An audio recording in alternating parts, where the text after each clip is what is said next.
Okay, hello. Yes, this is mailing zines on a shoestring budget. And I'm Hotch, and I guess we'll get into it. So I am a member of Summoning Circle Press. We're just getting started with that branding, but we've been publishing zines for, I guess this will be our fourth year. So we run a zine called Splat. Splat is it's an annual zine about TTRPGs. Well, we occasionally feature games, but largely it's an anthology of essays about games, focused on a particular topic. So that could be um, learning through play. It could be remote play. Last year was Adventures in Cyberspace, which was about remote play. But generally, it's kind of commentary and advice and that sort of thing. So, yeah, we've been publishing or crowdfunding in every year with Zine Quest. We're moving on to Game on Tabletop for our latest campaign, and we're excited to be part of Zine Month. I'm based in Philly, and my day job is a software developer. I'm working in my spare time on some digital games that kind of mix digital play with traditional kind of story gameplay. Anyway, enough about me. Let's get on to milling zines. So I wanted to kind of walk through my process here, and the reason I kind of pitched this idea is that I was talking with folks here in the Discord about the estimating shipping costs and so on, and I kind of quoted the numbers I use and have used for a few years now, and they were a lot lower than what some other folks were recommending. So I thought, well, why don't I just do a quick workshop saying, here's how I am able to get these. This is my process. Here's kind of my the way I've worked that out. How I've done global shipping, for a few years now, and hopefully that'll help you maybe save some money at the. Oh, good, yeah. Hopefully that'll help you save some money shipping out zines. So that's kind of where we'll get started, I guess, which is, what you need to have versus what you don't need to have. I do, admittedly, a very kind of, I guess you could say, a bare bones system where I ship in generally just a regular envelope. Here's an envelope. This is stuff I had from last year, and I'll be using again this year. It's just paper. It's got definitely get some of these. You can see here. Has the. It's not like a one you have to lick. It's got a little, peel off tab here. Yes, it's got a flap. You want to look for the ones that you can kind of peel off, right, like that, because otherwise you don't want to have to lick 100 envelopes. But for a single zine, you can fit one in here. This is a kind of a 6x9 envelope. Let's see if I have. Yeah, these are from Target. Press and seal white envelopes. I got these there. It's 6 inches by 9 inches, 30 count. And really, you can get these at Staples or Target or online or whatever. I think this was a case where I realized I needed a few more than I had in my kind of box that I keep all my materials in. So I went out and got some more at Target, and I'll be using these this summer to fulfill our latest zine. So that's for a single zine. We also, now that have a kind of a collection of zines, like I said, this will be our fourth zine. Um, I also use some of these bubble mailers. These are also 6x9. You can get these online.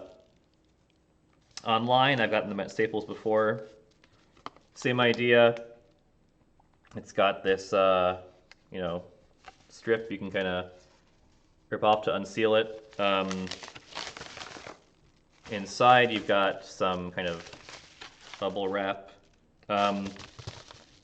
Definitely a lot of, this is what I've been using. I'm definitely interested in finding,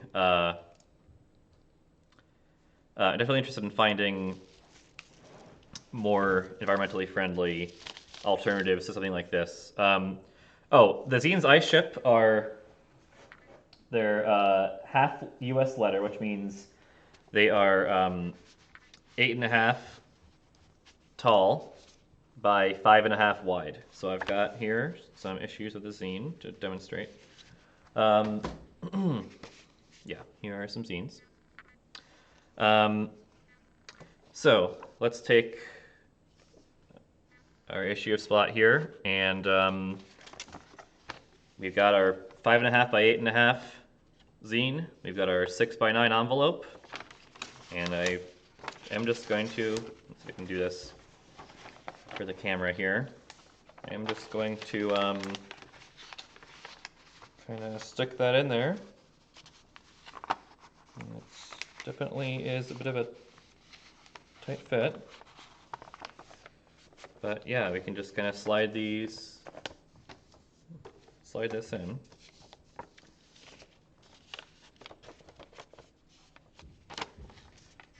There is a technique that I have for these, but it's a bit hard to demonstrate. Yeah, so it is a tight fit, but this is, just kind of shows. I like doing it the other way, sticking it in the other way around, so you have the open end going in. But you can see here, yeah, this is a zine. How many pages is this zine? Let's see. I got another issue here. This zine is 36. So with the cover, this is a 40-page zine. You would, at the printer, you'd pay for 36 interior pages, and it's got a, kind of a cardstock cover, not too heavy. But this is, yeah, a 40-page zine that will fit in an envelope that I bought at Target. So, and, that's that. So another thing to look at here is, in an envelope like this, it is still pretty bendable. You can see, you can bend it like that. Even on the other end where the staples are, this will bend. It's a bit less bendy at the spine, but it's still pretty bendable. And you just to move it, you just kind of grab the end here and pinch, and there it goes. Yeah.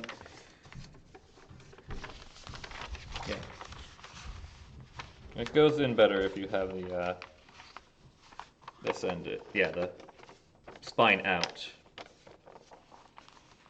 But anyway, that's all to say that that'll work for exactly one zine. You are not going to get more than one zine in here, but you will get exactly one in here.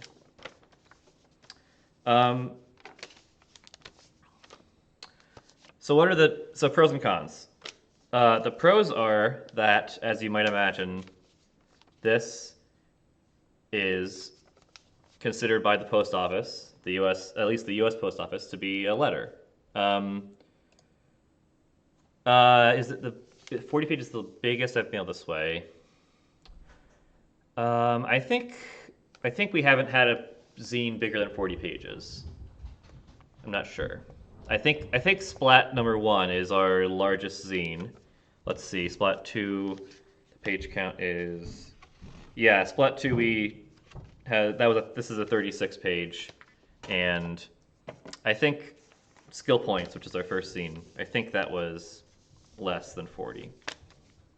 I think. But yeah, you know, you can see here, you know, that's fitting pretty well. So the pros, the biggest pro to this is that, yeah, this is just a letter. This is, you know, a 40-page zine. It's a letter, and you know, I'm in the U.S., so I'm using the U.S. Postal Service here. I would encourage you to look at, you know, if you're outside the U.S., go to your country's mail carrier. You know, I've looked at the Canada Post site as well. A lot of the kind of Sewing Circle team is Canadian. So I've looked at mailing through them as well. But they're all going to have a kind of list like this where they just list all of their mail. So we can look at, here we go, commercial prices for first class mail. And we can see here letters and cards. And let's see, where do I get the definitions? Is this? Yeah, here we go. So here's what in the eyes of the U.S. Postal Service is a letter. So you can see the minimum, it's, you know, maximum here. So our length is between 5 and 11.5 inches. Our height is between 3.5 and 6 1/8, right? This is a 6 by 9, so that'll work. And the maximum thickness is a 1/4 inch, which I guess in centimeters is less than 1 centimeter. I'm sorry, I'm American. But you can see, I mean, even with that, it's thin. It's definitely less than a 1/4 inch in thickness. I've measured these before, but it's a pretty thin thing, so it meets all these requirements. So it is a letter, and what that means is that you can, you know, you're paying based on your weight, but you can, you know, if we look at a, thank you. Okay, yeah, so about 0.6 centimeters. But you're paying based on weight here, so with that, you know, if looking at 2 or 3 of these here, where's our, these, right. First class mail is what we want, yeah. So here we go, you know, a 2-ounce letter or a 3-ounce letter. You know, we're talking either 75 cents or 95 cents. We can look at the retail. It's probably going to be easier to look at.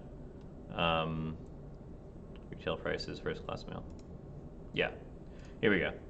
So one thing you will need, and we'll get to stamps.com in a bit, which is what I use, but stamps.com or wherever you go,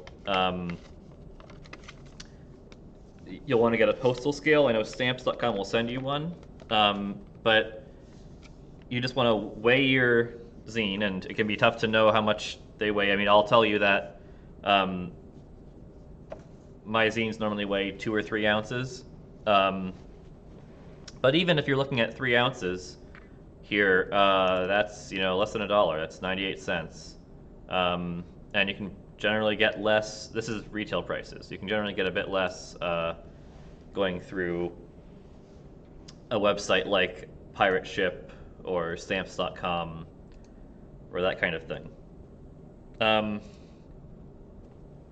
So that's the benefit of this, is that, yeah, you can mail out your zine for $1 to anywhere in the US.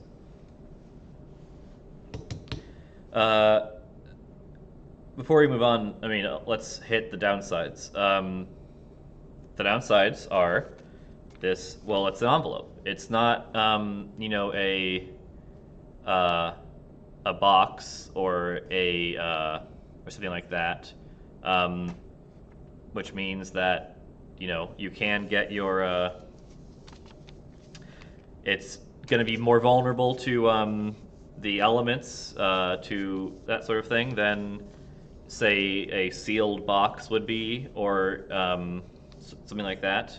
Uh, I can say personally that I've never had an issue across, I don't know, mailing out probably 300, 400 zines. I never had someone come to me and say, "Hey, this arrived, damaged or anything like that."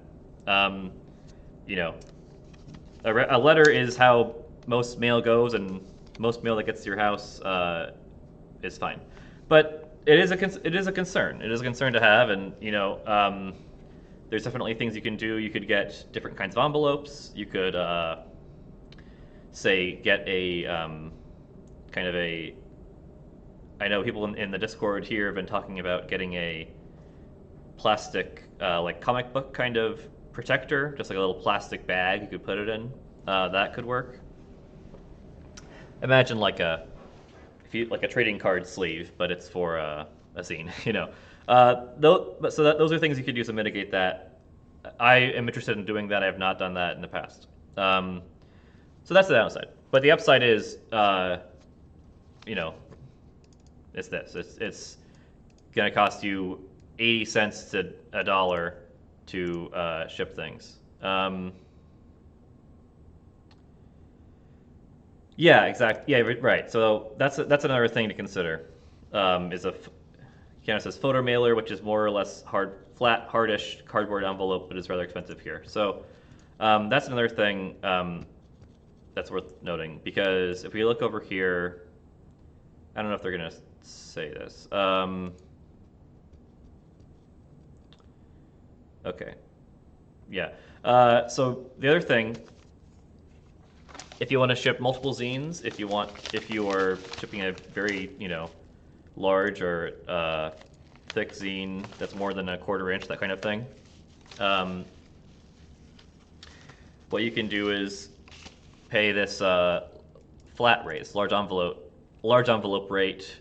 They're called flats in the U.S. I don't know. I'm sure other countries use other terms, but normally most postal services will have a kind of large envelope rate. These can be up to 3/4 of an inch, 12 inches by 15 inches. So that's what I use for shipping out multiple zines. I've have been doing this for a few years. Obviously, these are all zines from past print runs that I just have sitting around. So I often offer bundle deals, so you can, get a bunch of zines at once. So this is 1, 2, 3 zines. I'm going to show you. These can all get into your bubble mailer here. So I got my bubble mailer, get my 3 zines.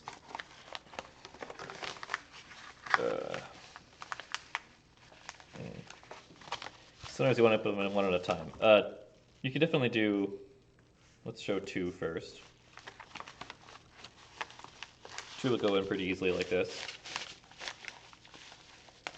Yeah.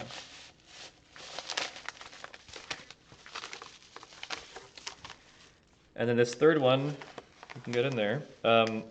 Much like the letter, I mean, it is a bit of a tight fit, but that's 3 zines in there. And now here's your bubble mailer. So you can see this is definitely a lot thicker and a lot less, it's less, it's more rigid, but it's not totally rigid, right? You still got some bend here. That's important. That's important because normally these have to be machinable, which means that they can bend and whatnot. So this has to be able to go through a machine that feeds all the mail through, which means that you can't ship, a piece of metal. It has to be able to bend a bit. So once again, these guys, you can see here. This was. These are out of date. If we back to our large envelope, so say you're looking at like 6 ounces here. So, 2.16, that kind of thing. Maybe even up to 250 if you've got a bunch of, you got some heavy zines. But again, now you're shipping out 2 or 3 zines at that rate, which is a good deal. And if you're shipping out 2 zines, you're probably paying under $2, I would guess. And that's why it's critical to have a postal scale. Like I said, stamps.com will ship you one for free. I'm sure other shipping sites will do similar stuff.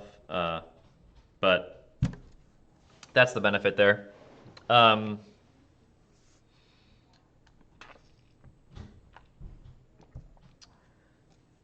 So that's all to say that you can do that pretty easily. So that's shipping rates. Back to other things you need to consider. So when I'm setting rates previously, like for Kickstarter, I would say the rates would be to ship this. I would normally charge $2 in the U.S.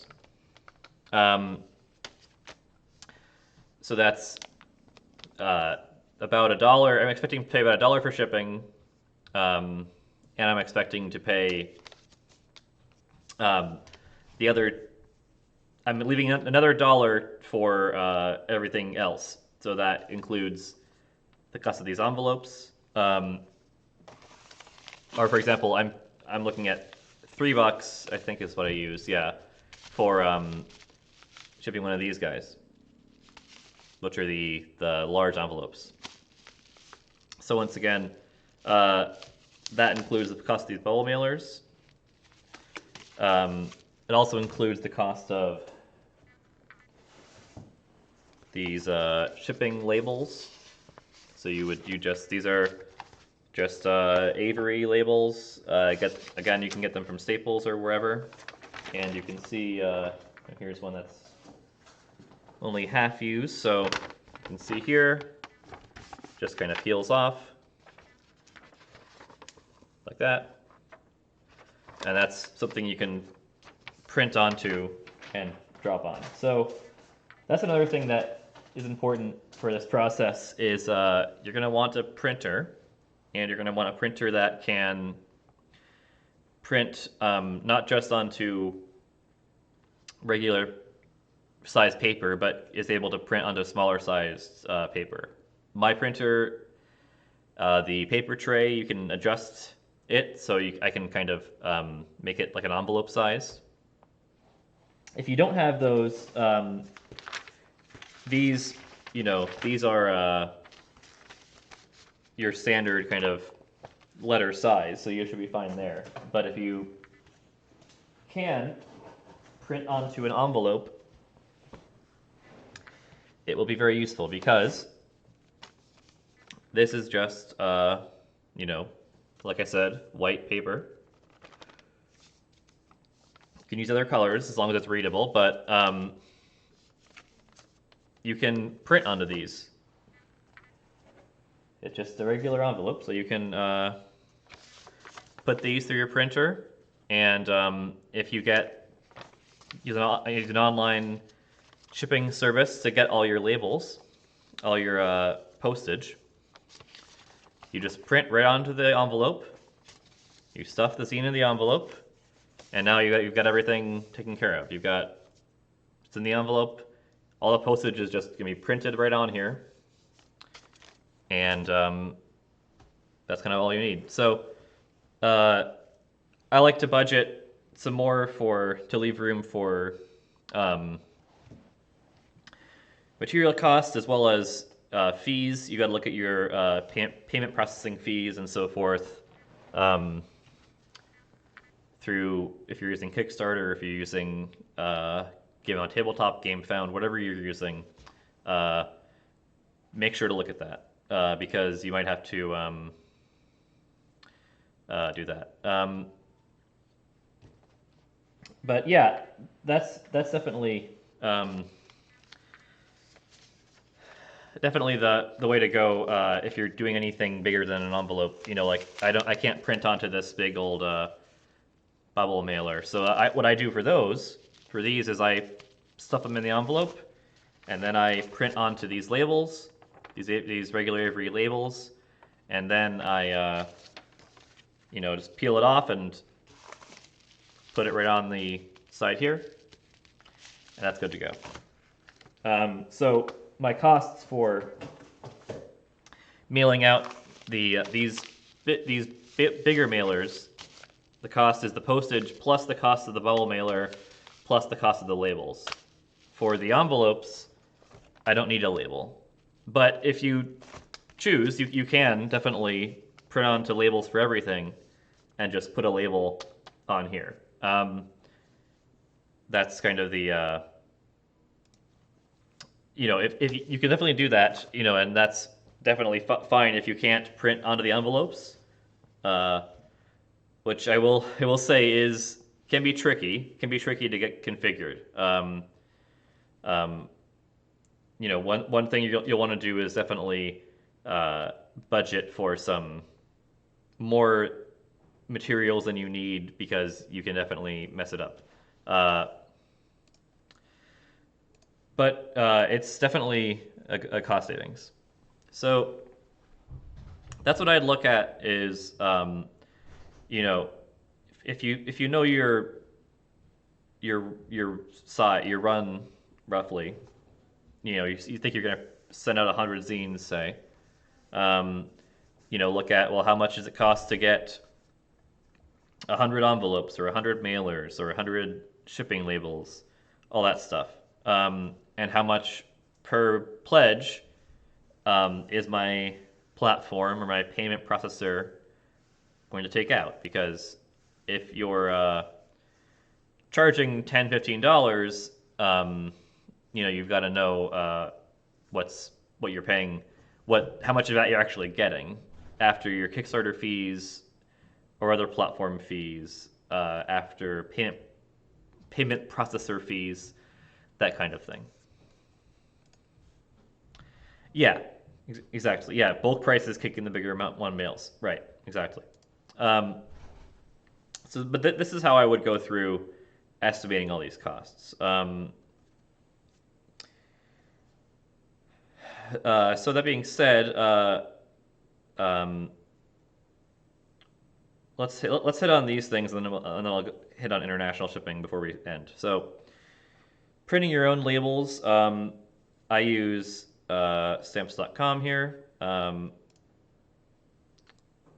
Stamps.com is easy to do for that. It's important to note that some of these shipping sites are not set up to sell you like U.S. letter rates, like the first class mail regular letter rates. So if that's the case, let me just switch this. If that's the case, then you're going to want to find one that does. I often use ShipStation because they will let me ship letters, which is part of Stamps.com. So ShipStation is good for that, and you can mess with the cost, so it's not too much. Normally you can get a free trial, so certainly if it's your first time doing this, what I would do is, they'll give you a 1 month trial, so you can collect all your stuff, send it out in a month, and then close the account or pause it or whatever. Stamps, I know in particular, they have something called a closed shipper plan, which means you stop paying for your account, but you can go back in the next time you have to ship, and then you can reactivate it and have all your stuff saved like you did before. That's what I do. It just requires every year after I ship out my zines for the year, I just call them and tell them I want to kind of close the account until next year, and then I don't pay fees when I don't need to. Obviously, if you're not solely doing a Zine Month type thing where you're mailing every month, then you couldn't do that. Yeah, pausing the account precisely. So you can just call their customer service and tell them you want to pause it. Um, I'll be honest, I have not looked at other uh, postage selling sites, shipping sites that much. I'm sure there are others that will do letter rates and so on. Um, but in the case of stamps.com, I know they will definitely do that for the ShipStation stuff. That being said, I know for the hard part can also be getting all your information into that site.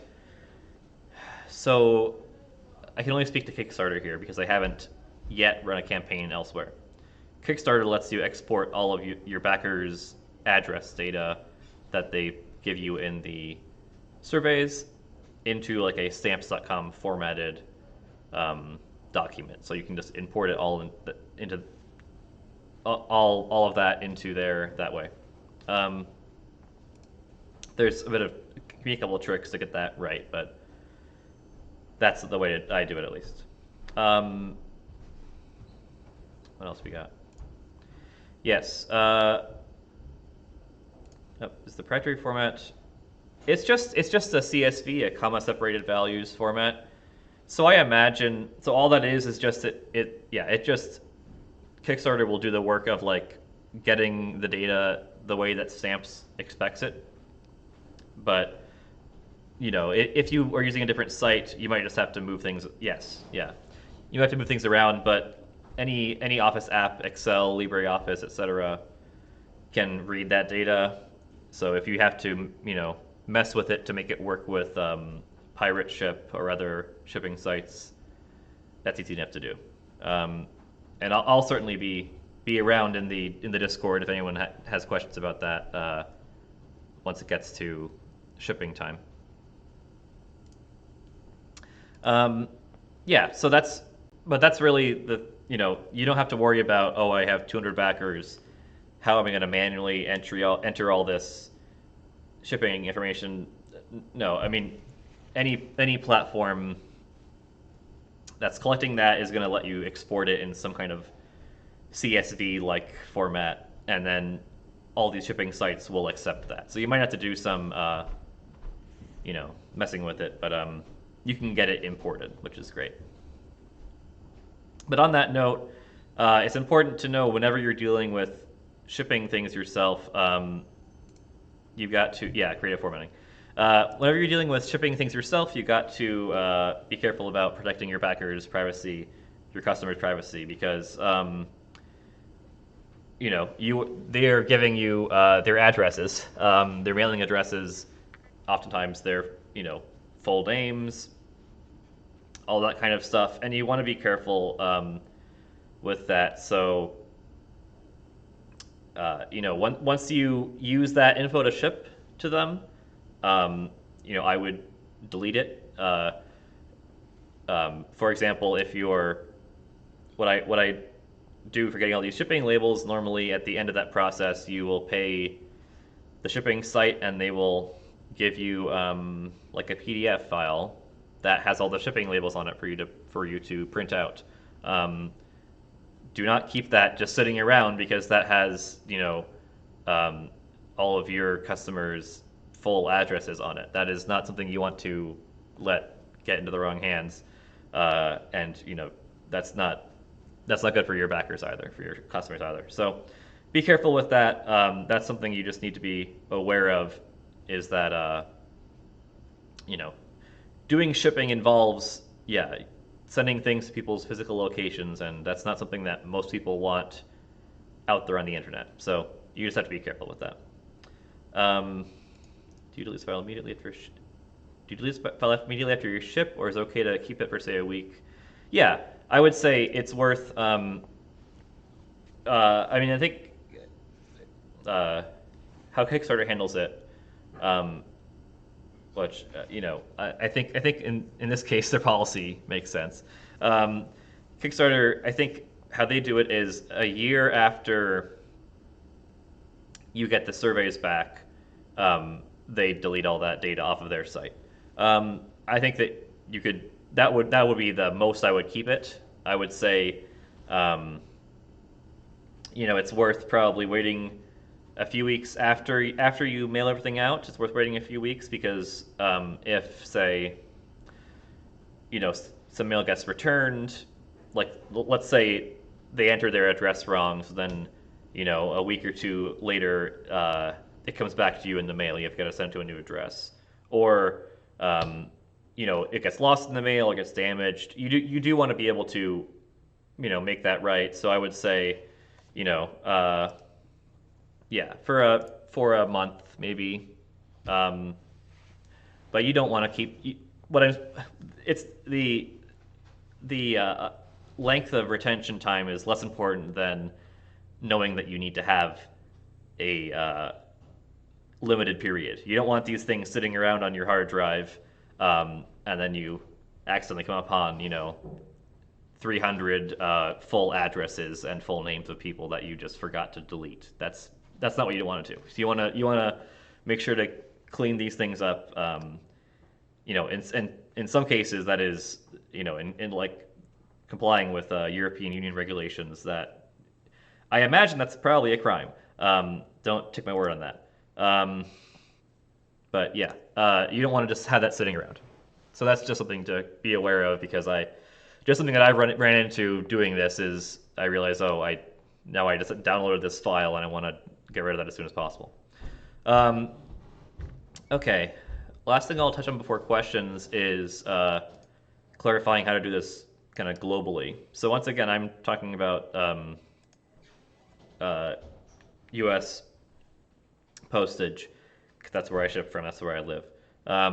But so in this case, I can't guarantee that this is going to be how it is in the rest of the world, um, because everyone has their own mailing system. But in the case of the U.S., they have something called First Class Mail International. And what First Class Mail International is basically the same idea as first class mail. It has takes the same rules for envelope size and whatnot. Things can't be they can't be rigid, non-rectangular, or not uniformly thick. So nope. Yeah, so it's the same. The good thing about First Class Mail International is that it's the same idea, the same rules for letter sizes and so on. You pay more, but the benefit is that you can now send mail anywhere in the world, which is good for running a online crowdfunding campaign where you will get backers from around the world that want to buy your product. Um, I will say, my first year I shipped to the U.S. and Canada, and then I learned about this and thought, okay, well, let's try opening it up to the globe. And I have always gotten backers from Europe, from Asia, various places. You'd be surprised how much reach these things have globally. So it's good to be able to ship globally. If you want to keep things simple for your first project, I think shipping, if you're in the U.S., shipping domestically can make sense, or just shipping to Canada as well can make sense. But if you can, setting up to ship globally is good. So what I would do here is, again, you're looking at these kind of rates, where, so in the case of our 2-ounce letter, what was costing, I think 78 cents now costs 1.30 to ship to Canada. Oops, where is this? Yep, sorry. Mexico, $2, and so on. These numbers are price groups, and you can look up. There's a reference somewhere that has all these. Essentially, in the U.S. in this case, the further you are from the U.S., the more it is. 3 to 5, I think, includes a lot of Europe. 6 to 9 is places like Australia, a lot of Asia, Africa, that kind of thing. But what you can do with these, because they give you just these kind of groups, and here's the large envelopes as well. So if I'm shipping a mailer to, say, um, to Europe, and that say it weighs 6 ounces. Okay, so I'm paying like you know $8 roughly, which is this is the rate that I end up using. This can be tough. Some of this depends on how much you want to how much kind of effort you want to do in splitting up shipping. I will say that depends on your platform too. For example, Game on Tabletop has a very robust shipping calculator and sort of system where you can set rates for by country or by region or for the whole world, and you can tie that to weight and so on, which is great. I know with Kickstarter, it's only by country. So I would have a rate for the U.S., I had a rate for Canada, and I had a rate for the rest of the world. Even though, as you can see, there is variation between, bands 2 through 9, groups 2 through 9 here. If you want to put in set up Mexico, you can, for example, or set up, some of these European ones. So that's how I do global shipping, because again, either I'm shipping, letters, or I'm shipping large envelopes. So I don't have to deal with paying parcel rates, paying package rates. The most you're going to be paying, I would say, is probably what? Even if you're shipping 2 or 3 big zines, you're not going to really be above 8 ounces, I would say. So, yeah, this will get your item to anywhere in the world for at most $10. But you have to be in the U.S. to do that. I cannot speak to, unfortunately, other rates, but if you are from another part of the world and trying to do this method, I would encourage you to look at your mail carrier's website, and if you have questions, I can try to answer them. I'm limited by my own experience doing this from the U.S., but I'm happy to help out with other stuff. So I'll open up to questions if you have questions, Kiana.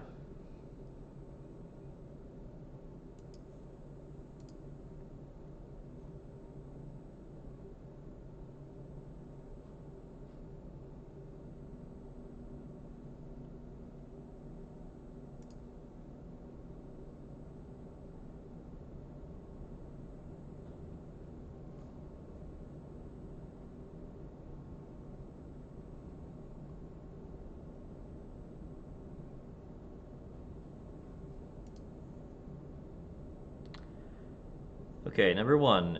If one is to do a significant amount of international package, do you think it would be more reasonable to invest in better envelopes from the start because they need to travel longer, or risk it with regular envelopes? I think it's worth looking into other envelopes. It depends on what you want to do. If you want,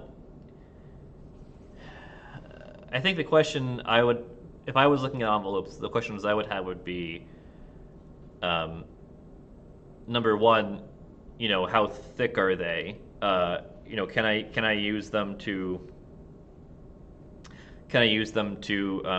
still mail as a letter?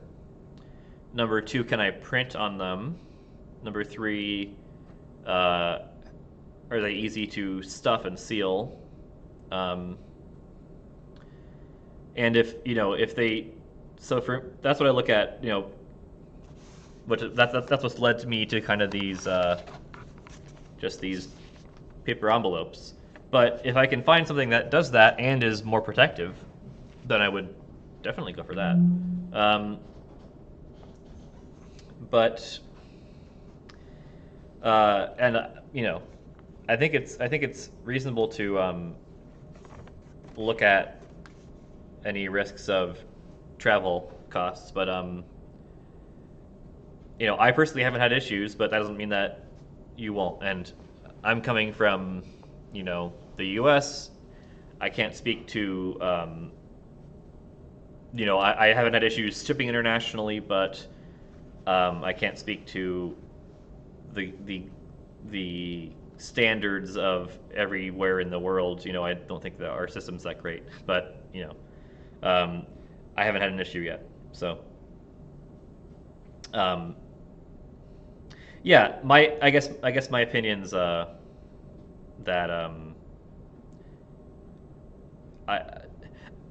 I, I think my my take is that generally I have kind of not I haven't been burned yet, and this is a way to save your customers some money, so I've continued to do it. If if it becomes a problem, then it's a problem. Okay, number two, do crowdfunding platforms take percentages from shipping as well? Um, yes. Well, yeah. Let me distinguish. It depends. I guess is the answer. It depends how you're doing it. For example, if you are, let's say you're using Kickstarter, for example, and you are using their option of including shipping, having backers pay for shipping when they pledge. So say you are charging.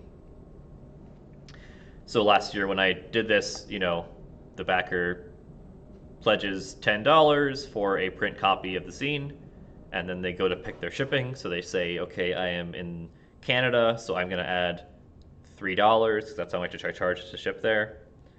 Then they're they're pledging $13 to Kickstarter, and Kickstarter will take their 10% cut from that amount. Um, so that what that means is, and that's on top of what they charge for processing the payment, which is another few percent. So um, if you are doing it through something like that, then you do have to consider that, yeah, your shipping costs should include those fees. But it depends on your platform. You're always going to have to pay some kind of payment processor fee,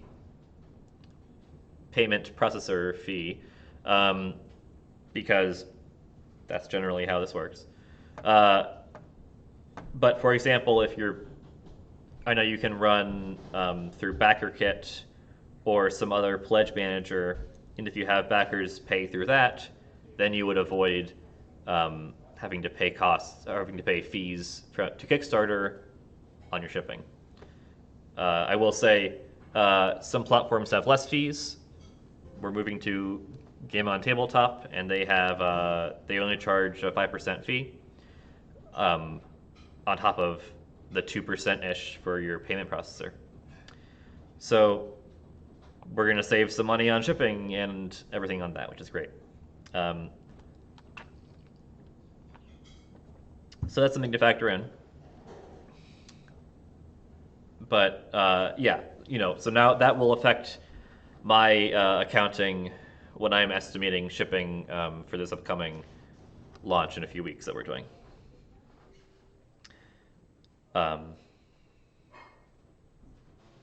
Yeah. So the answer is you can avoid it, but if you're getting your money only through the platform, then the answer would be probably yes, they're going to charge you for that. Okay, number 3, do you have a markup on shipping costs to backers? And if yes, approximately how much of this isn't a secret? Let's see. Do I have a markup? I don't. I think it kind of depends on. Let me think. Well, some of it's complicated by like. So if we go back to these rates here, um, like I said, I was kind of charging for international.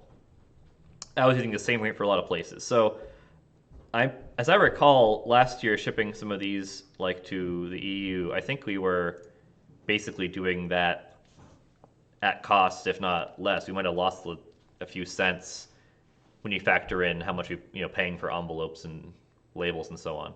Um, no, no, that's okay. That's fine. I think what I would say is we normally budget. The way I think of the budgets is I I try to build in some padding, build in some budget for uh, emergencies or changes or whatever. So, for example, if you're not sure if your zine is going to be 2 or 3 ounces, I would budget for 3 ounces. Because I've that makes sense. I mean, the rule is weight not over. So if you're 2.5, you're paying for three. Same if you think it's going to be more than that. I mean, if it's a pretty heavy zine, you might have ones that are more than 3 ounces. So I would say budget for that, and then add in your costs. We can go back to the slide here. You want to have your shipping rates and your costs and your fees, and then I would put some on top of that, which is really for if you ended up underestimating. I mean, maybe you thought it would be, let's say you thought it would be 2 or 3, and now it's 4. Okay, well, you need to be able to cover shipping for 4. You already charged your backers, your customers, for shipping. You can't really go back and ask them for another 20 cents, So, that's what I would say is you want to cover that. Especially in these times where prices jump a lot. Yes, precisely. This is also an important thing to note. That's a good thought.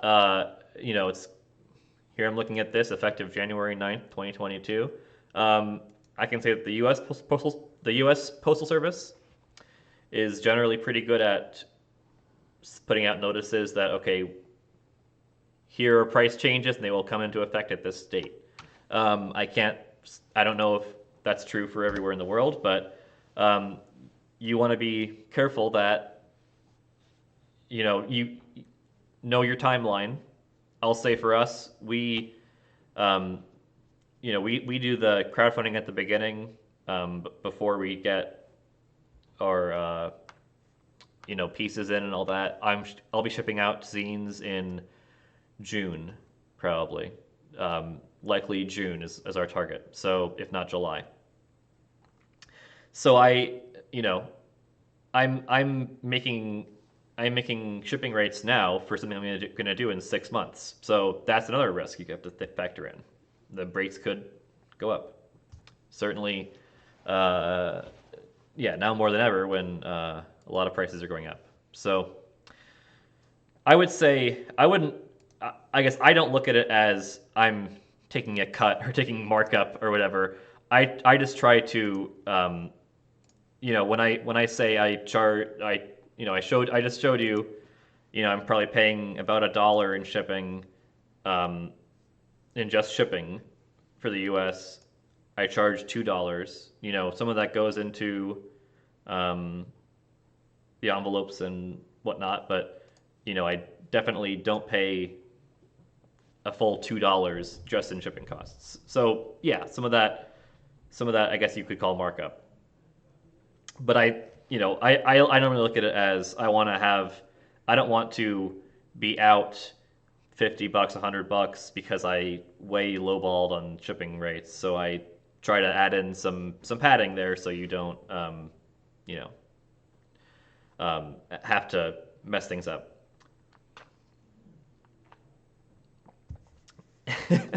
This is a good point, Kiana. Yeah, there is a lot of labor involved, and as much as I sometimes forget this myself, you know, your labor does have value. So I think maybe it is worth having some time, putting in some money to pay yourself for however many hours you're going to spend um, stuffing envelopes and printing labels and everything. I think no one would argue with you saying that you should, you should get $0 for that. I think it's reasonable. I wanted to ship 300 letters and handwrite all addresses because there were labels for me. Oh, geez. Oh man, that's rough. Yeah. Um, yeah, it's not fun. I wouldn't say it's the fun part of the zine making job. Um, but I hope I've demonstrated that you can do it for cheap if you do it yourself and you know where to go. Okay, question number 4. Speaking of shipping, aside of Christmas, jam and delivery, are there any other notable times in the year where mail is sort of slow?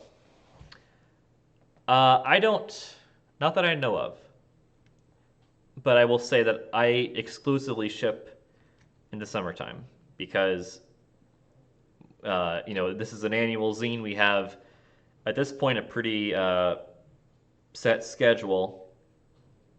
I've done all my shipping, zine mailing in normally July, sometimes June, sometimes into August, but um, so I can't tell you if it's quicker in July versus March versus October versus January.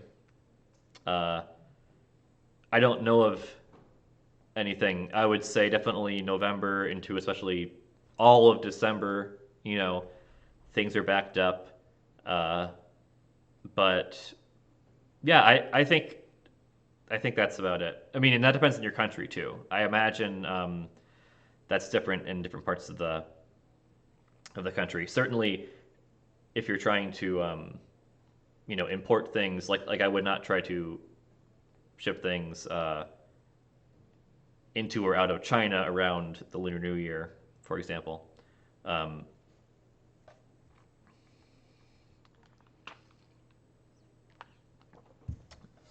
but that's about it for that. No more questions. Okay. Uh, yeah, if anyone else has questions, let me know. I'll be around. I'm in the Discord. Okay, good. I'm glad you liked it. And I did record this for those who missed it and would like to learn more about it later. Um, well, thanks for all the questions. I think you prompted a lot of things I uh, did not think about. So I'm glad I had someone here to ask questions. Thank you, Kiana. Um, yeah, I think that's about it for me. Like I said before, that last question, yeah, it's not necessarily fun, or not that easy either. But I think you definitely can save a lot of money by shipping yourself, handling these things yourself, uh, and all that. Like I said, this is kind of on a shoestring budget, and yeah, if you can do that, then especially for smaller projects, it's probably worth it. I would not suggest this if you are mailing out thousands of zines, but I mean, I mail out probably about 100 zines every year, and it's not too bad, and we can offer pretty good shipping rates. So, yeah, that's about it. You know, thanks for tuning in. Once again, I'm Hotch, and you can catch me in the Discord. On Twitter, I'm at HotchMoney. And yeah, we'll have our new issue of Splat, Splat 3 Touched. It's about intimacy and romance in tabletop games. So have your eyes out for that. That'll be out on Game on Tabletop. The campaign launches on Valentine's Day. So hope you check that out. thanks so much for tuning in, and yeah, I'll see you around.